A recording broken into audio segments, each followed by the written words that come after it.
ಕರಾವಳಿಯಲ್ಲಿ ಮಳೆಯ ನಡುವೆಯೂ ಸುಮಾರು 183 ಕಂಪನಿಗಳು, 11,371 ಅಭ್ಯರ್ಥಿಗಳು. ಜನಸಾಗರ ಅಯ್ಯೋ ಇದೇನು ಅಂತ ಯೋಚನೆ ಮಾಡ್ತಾ ಇದ್ದೀರಾ? ಈ ದೃಶ್ಯ ಕಂಡು ಬಂದಿದ್ದು ಜೈನ ಕಾಶಿ, ಶಿಕ್ಷಣ ಕಾಶಿ, ವಿದ್ಯಾಕಾಶಿ ಎಂಬ ಬಿರುದಾಂಕಿತ ನಾಡು ಮೂಡಬಿದ್ರೆಯ ವಿದ್ಯಾಗಿರಿಯಲ್ಲಿರುವ ಆಳ್ವಾಸ್ ಶಿಕ್ಷಣ ಸಂಸ್ಥೆಯಲ್ಲಿ. ಹೌದು, ಮೂಡಬಿದ್ರೆ ಅಂದಾಕ್ಷಣ ತಟ್ಟನೆ ಮನಸ್ಸಿಗೆ ಬರುವುದು ಆಳ್ವಾಸ್ ವಿದ್ಯಾಸಂಸ್ಥೆ. ಆಳ್ವಾಸ್ ಶಿಕ್ಷಣ ಸಂಸ್ಥೆಯ ಮತ್ತು ಡಾಕ್ಟರ್ ಎಂ ಮೋಹನ್ ಆಳ್ವಾ ಅವರ ಕನಸಿನ ಕೂಸಾಗಿರುವ 10ನೇ ವರ್ಷದ ಆಳ್ವಾಸ್ ಪ್ರಗತಿ 2018 ಎಂಬ ಬೃಹತ್ ಉದ್ಯೋಗ ಮೇಳ ವಿದ್ಯಾಗಿರಿಯ ಕ್ಯಾಂಪಸ್ನಲ್ಲಿ ಅದ್ದೂರಿಯಾಗಿ ನಡೆಯಿತು. ಇನ್ನು ಆಳ್ವಾಸ್ ವಿದ್ಯಾಸಂಸ್ಥೆಯ ಸಾಧನೆ ಹೇಳ ಹೊರಟರೆ ಒಂದ-ಎರಡ, ಅದು ಅಪರಿಮಿತ, ಮತ್ತು ಈಗ ಹೇಳ ಹೊರಟರೆ ಅದು ಮುಗಿಯದ ಅಧ್ಯಾಯ. ಕ್ರೀಡಾ ಕ್ಷೇತ್ರದ ಸಾಧನೆ ಅದು ಒಂದು ಅದ್ಭುತವೆಂದರೆ ಅಕ್ಷರಶಃ ತಪ್ಪಾಗಲಾರದು. ಡಾಕ್ಟರ್ ಎಂ ಮೋಹನ್ ಆಳ್ವಾ ಅವರು ಒಮ್ಮೆ ಏನಾದರೂ ಮಾಡಬೇಕು, ಸಾಧಿಸಬೇಕು ಎಂದುಕೊಂಡ್ರೆ ಅದನ್ನ ಮಾಡಿಯೇ ತೀರುವ ಹಠವಾದಿ, ಛಲವಾದಿ ಎಂದರೆ ತಪ್ಪಾಗಲಾರದು. ರಾಷ್ಟ್ರ, ಅಂತಾರಾಷ್ಟ್ರೀಯ ಮಟ್ಟದ ಕ್ರೀಡಾಕೂಟದ ಮೂಲಕ ಕ್ರೀಡಾ ಕ್ಷೇತ್ರದಲ್ಲಿ ಸಾಧನೆ, ಆಳ್ವಾಸ್ ನುಡಿಸಿರಿ, ಆಳ್ವಾಸ್ ವಿರಾಸತ್ನ ಮೂಲಕ ನಮ್ಮ ಸಂಸ್ಕೃತಿಯ ಅನಾವರಣ, ಪಾಲನೆ, ಪೋಷಣೆ, ಆಳ್ವಾಸ್ ಪ್ರಗತಿಯ ಮೂಲಕ ಅದೆಷ್ಟೋ ಲಕ್ಷ ವಿದ್ಯಾರ್ಥಿಗಳಿಗೆ ಉದ್ಯೋಗ ಕಲ್ಪಿಸುವ ಪುಣ್ಯದ ಕೆಲಸ. ಬನ್ನಿ ಆಳ್ವಾಸ್ ಪ್ರಗತಿಯ ಕಂಪ್ಲೀಟ್ ಸ್ಟೋರಿ ನೋಡ್ಕೊಂಡು ಬರೋಣ.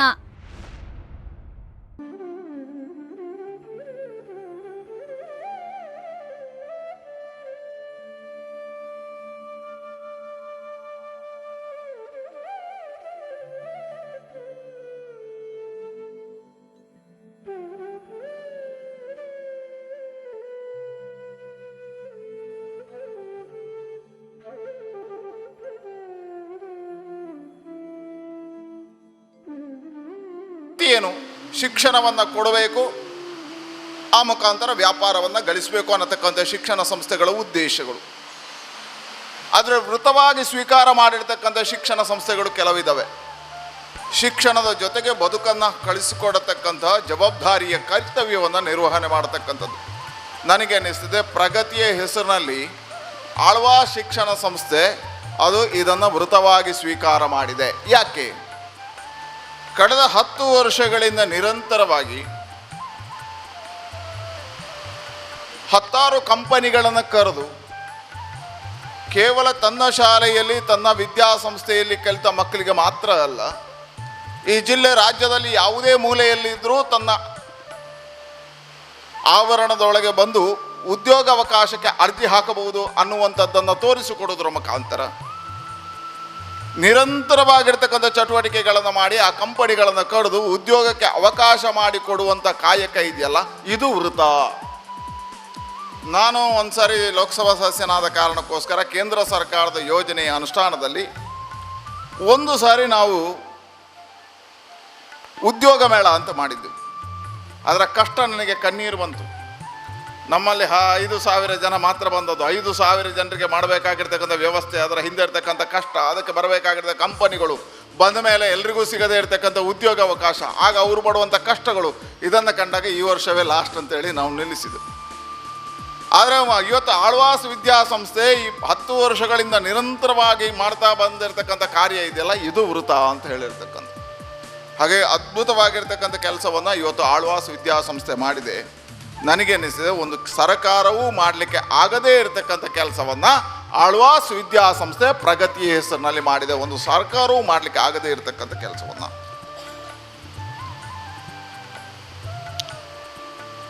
ಇವತ್ತು ನಮ್ಮಲ್ಲಿ ಅಂಕಿಅಂಶಗಳಿದ್ದಾವೆ. ವರ್ಷಕ್ಕೆ ನಮ್ಮ ದೇಶದಲ್ಲಿ 10 ಲಕ್ಷ ಇಂಜಿನಿಯರ್ಸ್ ಹೊರಗೆ ಬರ್ತಾರೆ. 3 ಲಕ್ಷ ಜನರಿಗೆ ಉದ್ಯೋಗಗಳು ಸಿಗ್ತದೆ. ಸುಮಾರು 3 ಲಕ್ಷ ಜನ ಉದ್ಯಮಶೀಲತೆಗೆ ಹೋಗ್ತಾರೆ. ಬಾಕುಳಿದ 4 ಲಕ್ಷ ಜನ ಇವತ್ತಿಗೂ ಉದ್ಯೋಗದಿಂದ ವಂಚಿತರಾಗಿದ್ದಾರೆ. ಇದು ಸರ್ಕಾರದ ಅಂಕಿಅಂಶ. ನನಗನ್ನಿಸಿದೆ, ನಾನು ಬಾಲ್ಯದಲ್ಲಿದ್ದಾಗ ನಮ್ಮ ಕಾಲಘಟ್ಟದಲ್ಲಿ ಉದ್ಯೋಗಗಳನ್ನು ಅರಸುವ ಸ್ಥಿತಿಗಳನ್ನು ನೋಡಿದಾಗ, ಆವತ್ತು ಪಟ್ಟಿರ್ತಕ್ಕಂಥ ಕಷ್ಟಗಳನ್ನು ತಿಳಿದಾಗ ಇವತ್ತು ಈ ಪ್ರಗತಿಗೆ ಏನು ಅರ್ಥ ಬರುತ್ತೆ ಅಂತ ತಿಳ್ಕೊಳ್ಬೇಕಾಗುತ್ತೆ. ಯಾಕೆ ಹೇಳಿದ್ರೆ ನಮ್ಮ ಕಾಲಘಟ್ಟದಲ್ಲಿ ಶಿಕ್ಷಣ ಆದ ಮೇಲೆ ಉದ್ಯೋಗಕ್ಕೋಸ್ಕರ ಜನರನ್ನು ಅರಸ್ಕೊಂಡು ಹುಡುಕೊಂಡು ಹೋಗಬೇಕಾಗಿರ್ತಕ್ಕಂಥ ಅನಿವಾರ್ಯತೆಗಳಿತ್ತು. ಕಂಪನಿಗಳು ಮನೆ ಬಾಗಿಲಿಗೆ ಬರ್ತಿರಲಿಲ್ಲ, ಉದ್ಯಮಗಳು ದಕ್ಷಿಣ ಕನ್ನಡ ಜಿಲ್ಲೆಯಲ್ಲಿ ಇರಲಿಲ್ಲ, ಉದ್ಯೋಗ ಅವಕಾಶದ ಕೊರತೆ ಇತ್ತು. ಆಗ ಪತ್ರಿಕೆಗಳನ್ನು ನೋಡಿ ಅರ್ಜಿಗಳನ್ನು ಹಾಕಿ ಇಂಟ್ರಿಗೆ ಹೋಗುವುದೇ ಬಹಳ ದೊಡ್ಡ ಸಮಸ್ಯೆ ಆಗಿತ್ತು. ಇವತ್ತು ಪ್ರಗತಿಯಿಂದ 3 ಲಾಭಗಳಾಗಿದ್ದಾವೆ.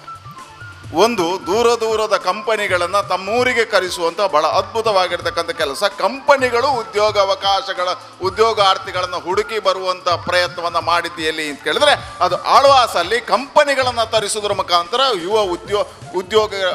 ಉದ್ಯೋಗಾರ್ಥಿಗಳಿಗೆ ಅವಕಾಶಗಳನ್ನು ಕೊಟ್ಟಿರ್ತಕ್ಕಂಥ. ಎರಡನೇದು, ಬಹಳ ದೊಡ್ಡ ಸಮಸ್ಯೆ ಏನು ಕೇಳಿದ್ರೆ ಇವತ್ತು ಡಿಗ್ರಿ ಆದವರಿಗೆ, ಪದವಿಯನ್ನು ಪಡೆದವರಿಗೆ ಸಾಮಾನ್ಯ ಜ್ಞಾನಗಳಿಲ್ಲ. ಅರ್ಜಿಗಳನ್ನು ಹೇಗೆ ಗುಜರಾಯಿಸಬೇಕು, ಅರ್ಜಿಗಳನ್ನು ಎಲ್ಲಿ ಹಾಕಬೇಕು, ಆ ಪ್ರಜ್ಞೆಗಳಿಲ್ಲ. ಅರ್ಜಿಗಳನ್ನು ಹಿಡ್ಕೊಂಡು ಎಲ್ಲಿ ಹೋಗಬೇಕು ಅನ್ನತಕ್ಕಂತಹ ಪ್ರಜ್ಞೆಗಳಿಲ್ಲ. ಈ ಪ್ರಗತಿಯಿಂದ ಎರಡನೇದು ಏನು ಲಾಭ ಆಗಿದೆ ಕೇಳಿದ್ರೆ ಉದ್ಯೋಗಾರ್ಥಿಗೆ ಅರ್ಜಿಗಳನ್ನು ಹಾಕತಕ್ಕಂಥ, ಕಂಪನಿಗಳನ್ನು ಹುಡುಕತಕ್ಕಂಥ, ಕಂಪನಿಗೆ ಹೋಗಬೇಕಾಗಿರ್ತಕ್ಕಂಥ ತರಬೇತಿಯು ಗೊತ್ತಿಲ್ಲದೆ ಪ್ರಗತಿಯಿಂದ ಆಗಿದೆ. ಹಾಗಾಗಿ ಇದನ್ನು ಕಲಿಸುವಂಥ ಕೆಲಸವೂ ಆಗಿದೆ. ಮೂರನೇದು, ಭಾಳಷ್ಟು ಜನ ಅರ್ಜಿ ಹಾಕಿದ ಮೇಲೆ ಹೋದಾಗ ಇಂಟರ್ವ್ಯೂವನ್ನು ಹೇಗೆ ಎದುರಿಸಬೇಕು ಅನ್ನತಕ್ಕಂಥ ಭಾಳ ದೊಡ್ಡ ಸಮಸ್ಯೆ ಇರ್ತದೆ.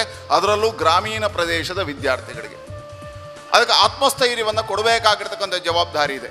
ನನಗೆ ಅನ್ನಿಸ್ತದೆ ಪ್ರಗತಿಯ ಮುಖಾಂತರ ಇಂಟರ್ವ್ಯೂವನ್ನು ಎದುರಿಸುವಂಥ, ಸಂದರ್ಶನವನ್ನು ಎದುರಿಸುವಂಥ ಆತ್ಮಸ್ಥೈರ್ಯವನ್ನು ಗ್ರಾಮೀಣ ಪ್ರದೇಶದ ವಿದ್ಯಾರ್ಥಿಗಳಿಗೆ ಕೊಟ್ಟದ್ದು ಯಾವುದು ಅಂತ ಕೇಳಿದ್ರೆ 10 ವರ್ಷದಲ್ಲಿ ಪ್ರಗತಿ ಕೊಟ್ಟಿದೆ. ಹಾಗಾಗಿ ಗ್ರಾಮೀಣ ವಿದ್ಯಾರ್ಥಿಗಳಿಗೂ ಉದ್ಯೋಗ ಅವಕಾಶವನ್ನು ಕೊಡ್ತಕ್ಕಂಥ ಅದ್ಭುತ ಕೆಲಸ ಇಲ್ಲಿಂದ ಆಗಿದೆ. ಹಾಗಾಗಿ ಹೇಳಿದೆ, ನಿರಂತರವಾಗಿ ದೇವಸ್ಥಾನದಲ್ಲಿ ಪೂಜೆ ಹೇಗೆ ಮಾಡ್ತಾರೋ ಅದೇ ರೀತಿ ನಿರಂತರವಾಗಿರ್ತಕ್ಕಂಥ ಕಾರ್ಯವನ್ನು ಆಳ್ವಾಸ್ ಮಾಡ್ತಾ ಪೂಜೆಯನ್ನು ಮಾಡ್ತಾ ಉತ್ಸವದ ರೀತಿಯಲ್ಲಿ ಈ ಒಂದು ವರ್ಷಕ್ಕೊಂದು ಸಾರಿ ದೊಡ್ಡದಾಗಿರ್ತಕ್ಕಂಥ ಪ್ರಗತಿ ಮೇಳವನ್ನು ಮಾಡೋದರ ಮುಖಾಂತರ 10 ಸಹಸ್ರಾರು ಜನರಿಗೆ ಉದ್ಯೋಗ ಅವಕಾಶವನ್ನು ತೋರಿಸುವ, ಕಲ್ಪಿಸುವ, ಕೊಡಿಸುವ ಕೆಲಸವನ್ನು ಮಾಡಿದೆ. ಅದಕ್ಕೆ ಹೇಳಿದೆ, ಭವಿಷ್ಯತ್ ಕಾಲದ ಕತ್ತಲನ್ನು ಬೆಳಕು ಮಾಡತಕ್ಕಂಥ ಕೆಲಸವನ್ನು ಆಳ್ವಾಸ್ ಮಾಡಿದೆ. ವಿಶೇಷವಾಗಿ ಆಳ್ವರ ಈ ಪ್ರಯತ್ನ ಇದೆಯಲ್ಲ, ಇದು ಸರಕಾರವೂ ಕಣ್ತೆರೆಯುವಂಥ ಪ್ರಯತ್ನ ಬಹಳ ಅದ್ಭುತವಾಗಿ ಮೂಡಿ ಬಂದಿದೆ. ನರೇಂದ್ರ ಮೋದಿಯವರ ಕಲ್ಪನೆ ಇದೇ ಇದೆ. 10 ಜನರಿಗೆ ಉದ್ಯೋಗಗಳನ್ನು ಸೃಷ್ಟಿ ಮಾಡಿ ಪ್ರಧಾನಮಂತ್ರಿಗಳ ಚಿಂತನೆ ಏನಿದೆ ಹೇಳಿದ್ರೆ ಉದ್ಯೋಗವನ್ನು ಕಲಿಸತಕ್ಕಂತಹ, ಉದ್ಯೋಗ ಅವಕಾಶಗಳನ್ನು ಕೊಡ್ತಕ್ಕಂಥ ಕೆಲಸ ಕಾರ್ಯಗಳು ಇವತ್ತು ಕಂಪನಿಗಳನ್ನು ಹಳ್ಳಿಗೆ ತರ್ತಕ್ಕಂಥ, ಕಂಪನಿಗಳ ಮುಖಾಂತರ ಮಾಡಿಸ್ತಕ್ಕಂಥ ಪ್ರಯತ್ನ ಪ್ರಗತಿಯಿಂದಾಗಿದೆ. ಆಳ್ವರ ಈ ಕಾರ್ಯ ಬಹಳ ಅದ್ಭುತವಾಗಿರ್ತಕ್ಕಂಥದ್ದು. ಇದೊಂದು ಸರಕಾರವು ಮೆಚ್ಚತಕ್ಕಂಥ, ಸರಕಾರವು ಕಣ್ತೆರೆತಕ್ಕಂಥ ಕಾರ್ಯ ಅಂತ ಹೇಳ್ತಾ ಕಳೆದ ನಿರಂತರವಾಗಿ ಸಹಸ್ರ ಜನರಿಗೆ ಉದ್ಯೋಗಾವಕಾಶಗಳನ್ನು ಕೊಡ್ತಕ್ಕಂಥ ನಿಜವಾಗಿರ್ತಕ್ಕಂಥ ಪೂಜೆಯನ್ನು ಆಳ್ವಾಸ್ ವಿದ್ಯಾಸಂಸ್ಥೆ ಮಾಡಿದೆ ಅಂತ ಹೇಳ್ತಾ ಈ ಕಾರ್ಯಕ್ರಮಕ್ಕೆ ಶುಭವನ್ನು ಹಾರೈಸ್ತಾ ಆಳ್ವರ ಇಡೀ ತಂಡಕ್ಕೆ ಮತ್ತೊಮ್ಮೆ ಅಭಿನಂದನೆಗಳನ್ನು ಸಲ್ಲಿಸ್ತೇನೆ. ತುಂಬ ಕಂಪನೀಸ್ ಬಂದರಿಂದ ತುಂಬ ಜನರಿಗೆ ಅಪರ್ಚುನಿಟಿ ಸಿಕ್ಕಿದೆ. ವಾಕಿನ್ನಿಗೆ ಬ್ಯಾಂಗ್ಳೂರಿಗೆ ಹೋಗಿ ವಾಕಿನ್ ಕೊಡೋದಾದರೆ ತುಂಬ ಪ್ರಾಬ್ಲಮ್ ಆಗ್ತದೆ. ಆದ್ದರಿಂದ ಬ್ಯಾಂಗ್ಳೂರು ಕಂಪನೀಸ್ ಬಂದರಿಂದ ತುಂಬ ಜನರಿಗೆ ಅಪರ್ಚುನಿಟಿ ಸಿಕ್ಕಿದೆ. So it was well plan job fair and many got good opportunities because of this. ABF company ಮತ್ತು ಎಂಫಸಿಸ್ ಎಲ್ಲ ವೆಲ್ ಆರ್ಗನೈಸ್ಡ್ ಇತ್ತು ಜಾಬ್. Thank you. ಒಳ್ಳೇದಿತ್ತು, ಯಾಕಂದರೆ ಇಷ್ಟೆಲ್ಲ ಕಂಪನೀಸ್ ಮೂಡ್ಬಿದ್ರಿಗೆ ಬರ್ತದೆ ಅಂದರೆ, ಇಲ್ಲದ್ರೆ ಮೂಡ್ಬಿದ್ರಿಯ ಎಲ್ಲ ಟ್ಯಾಲೆಂಟ್ಸ್ಗೆ ಬೇರೆ ಕಡೆ ಹೋಗಬೇಕಾಗತ್ತೆ. ಬಟ್ ಇದು ಒಂದು easy way so that all people can come here and give the interview and they can get a good job on whichever the selected career they want to. I think this is a great job. ಈ ಸಂಸ್ಥೆಯ ಹಿತೈಷಿಗಳಾದಂಥ ಸಂಸದ ನಳಿನ್ ಕುಮಾರ್ ಶೆಟ್ಟರವರಿಗೆ, ಅಭಯಚಂದ್ರ ಜೈನ್ರವರಿಗೆ, ಅಮರನಾಥ್ ಶೆಟ್ಟರವರಿಗೆ ಕೈ ಮುಗಿದುಕೊಂಡು ವೇದಿಕೆಯ ಮೇಲೆ ಮತ್ತು ಇದರ ಉಪಸ್ಥಿತರಿರುವಂಥ ಎಲ್ಲ ಸಹೃದಯ ಬಂಧುಗಳೇ, ಒಂದು ರೀತಿಯ ಸಾರ್ಥಕತೆ ನಮಗೆಲ್ಲರಿಗೂ ಆಗ್ತಾಯಿದೆ. ಕಾರಣ 10 ವರ್ಷದ ಹಿಂದೆ ಕೇವಲ ಪದವಿಗಳನ್ನು ಮಾತ್ರ ನಾವು ಸೃಷ್ಟಿ ಮಾಡಿ ವಿದ್ಯಾರ್ಥಿಗಳಿಗೆ ಕೊಡುವುದಲ್ಲ, ಇದರ ಜೊತೆ ಅವ್ರಿಗೊಂದು ಉದ್ಯೋಗವು ಸಿಕ್ಕಿದರೆ ಭಾಳ ದೊಡ್ಡ ಕೆಲಸ ಅಂತ ನೆನೆಸಿಕೊಂಡು ನಮ್ಮ ವಿದ್ಯಾಸಂಸ್ಥೆಗೆ ಸೀಮಿತಗೊಳಿಸದೆ ಇಡೀ ನಮ್ಮ ರಾಜ್ಯದ ಯಾರೇ ಸಮಾನ ಮನಸ್ಕರಿಗೆ ಆಸ್ಪದವನ್ನು ಕೊಟ್ಟುಕೊಂಡು ₹1 ದುಡ್ಡನ್ನು ಯಾರಿಂದಲೂ ಇದಕ್ಕೆ ಅಪೇಕ್ಷೆ ಪಡದೆ ನಮ್ಮ ಕೆಲಸವನ್ನು ಭಾಳ ಪ್ರಾಮಾಣಿಕವಾಗಿ ಮಾಡಿಕೊಂಡು ಬಂದೆವು. ಪ್ರಾರಂಭದ ಸಮಯದಲ್ಲಿ ಇದಕ್ಕೆ ಎಷ್ಟು ಕಷ್ಟಗಳನ್ನು ಪಟ್ಟೆವು.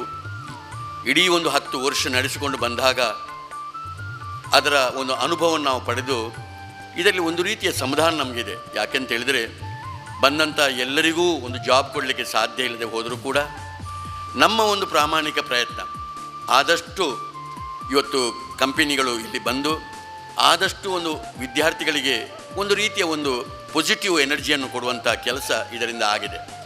ಬಹಳಷ್ಟು ವಿದ್ಯಾರ್ಥಿಗಳು ಇದರಿಂದ ಪ್ರಯೋಜನವನ್ನು ಪಡೆದಿದ್ದಾರೆ. ನಮ್ಗೆ ಗೊತ್ತು. ಇವತ್ತು 10ನೇ ವರ್ಷದಲ್ಲಿದ್ದೇವೆ.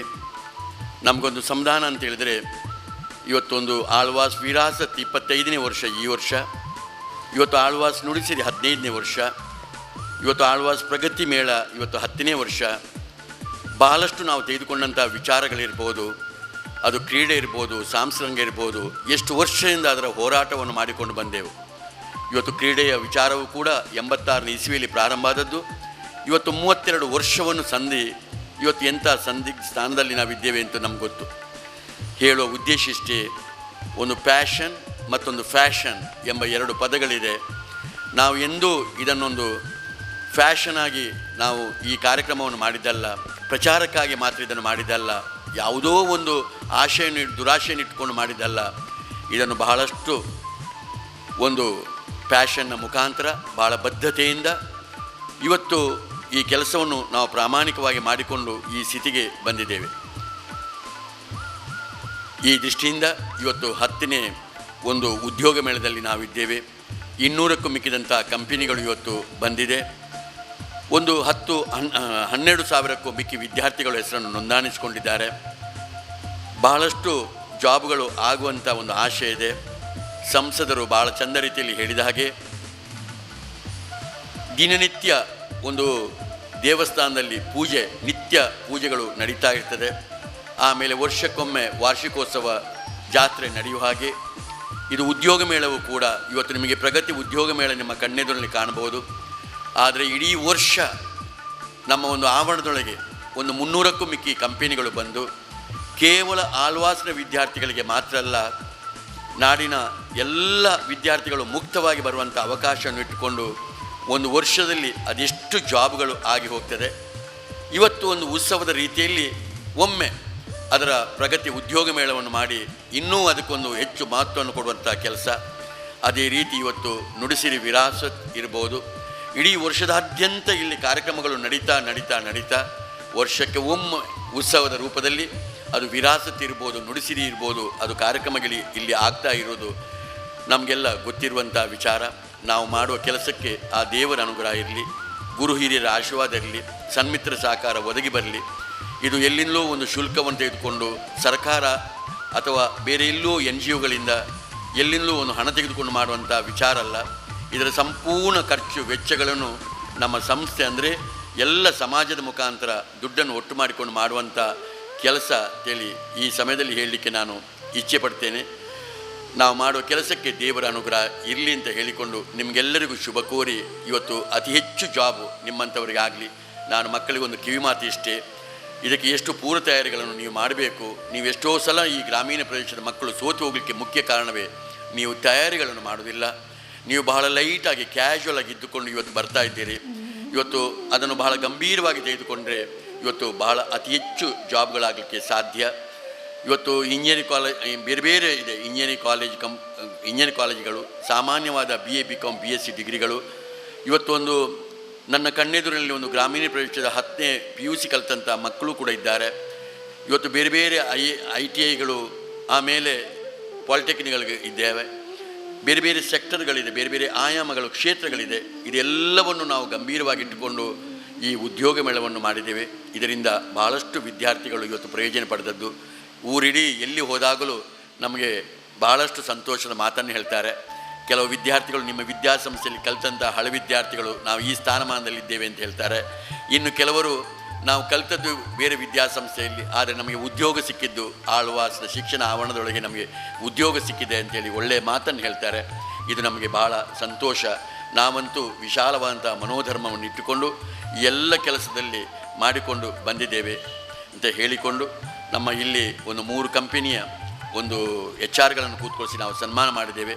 ಆದರೆ ಇವತ್ತು ಎಷ್ಟು ಕಂಪನಿಗಳು ನಮ್ಮ ಮೇಲೆ ಪ್ರೀತಿ ಇಟ್ಟುಕೊಂಡು ಇವತ್ತು ಪ್ರತಿ ವರ್ಷವೂ ಬಂದು ವರ್ಷದಲ್ಲಿ 2-3 ಬಾರಿ ಬಂದು ಕೂಡ ಈ ಕೆಲಸ ನಡೀತಾ ಇದೆ. ಇದರ ಹಿಂದೆ ಇದ್ದಂಥ ನನ್ನ ಮಗ ವಿವೇಕ್ ಆಳ್ವ ಇರ್ಬೋದು, ಇದರಲ್ಲಿ ಇರುವಂಥ ಎಲ್ಲ ಕಾಲೇಜಿನ ಪ್ರಾಂಶುಪಾಲರುಗಳಿರ್ಬೋದು, HR ಗಳಿರ್ಬೋದು, ಭಾಳಷ್ಟು ಕೆಲಸವನ್ನು ಇಡೀ ನಾಡಿನಾದ್ಯಂತ ಮಾಡದೆ, ಎಲ್ಲೂ ಅನಗತ್ಯ ಹೆಚ್ಚು ಪ್ರಚಾರವನ್ನು ಮಾಡದೆ ಇವತ್ತು ಇದನ್ನು ಭಾಳ ಸಿನ್ಸಿಯರಾಗಿ ಅವರು ಮಾಡಿಕೊಂಡು ಹೋದ್ದು ನನಗೆ ಭಾಳ ಸಂತೋಷ ಕೊಟ್ಟಿದೆ ಎಂಬ ಮಾತನ್ನು ಹೇಳಿಕೊಂಡು ನೀವೆಲ್ಲ ಇಲ್ಲಿ ಬಂದಿದ್ದೀರಿ. ನಿಮಗೆಲ್ಲರಿಗೂ ಒಂದು ಉದ್ಯೋಗ ಸಿಗುವ ಹಾಗೆ ಆ ದೇವರ ಒಂದು ಅನುಗ್ರಹ ಇರಲಿ ಅಂತ ಹೇಳಿಕೊಂಡು ನಿಮಗೆಲ್ಲರಿಗೂ ಕೈ ಮುಗಿದು ಶುಭ ಕೋರಿ ನನ್ನ ಮಾತನ್ನು ಮುಗಿಸ್ತಾ ಇದ್ದೇನೆ. ನಾನು ಈ ಹಿಂದೆಯೂ ಈಗಲೂ ಮತ್ತು ನನ್ನ ಕೊನೆಯ ಉಸಿರು ಇರುವವರೆಗೂ ಸಂಸ್ಕೃತಿ, ಕ್ರೀಡೆ, ಶಿಕ್ಷಣ ಸೇರಿದಂತೆ ನನ್ನಿಂದ ಆಗುವಷ್ಟು ಸಮಾಜ ಸೇವೆ ಮಾಡುತ್ತೇನೆ ಎನ್ನುವುದು ಡಾಕ್ಟರ್ ಎಂ ಮೋಹನ್ ಆಳ್ವ ಅವರ ಮನದ ಮಾತು. ಇವರ ಸಾಧನಾ ಬಂಡಿ ಹೀಗೆ ಸಾಕಲಿ ಎನ್ನುವುದು ನಮ್ಮ ಆಶಯ.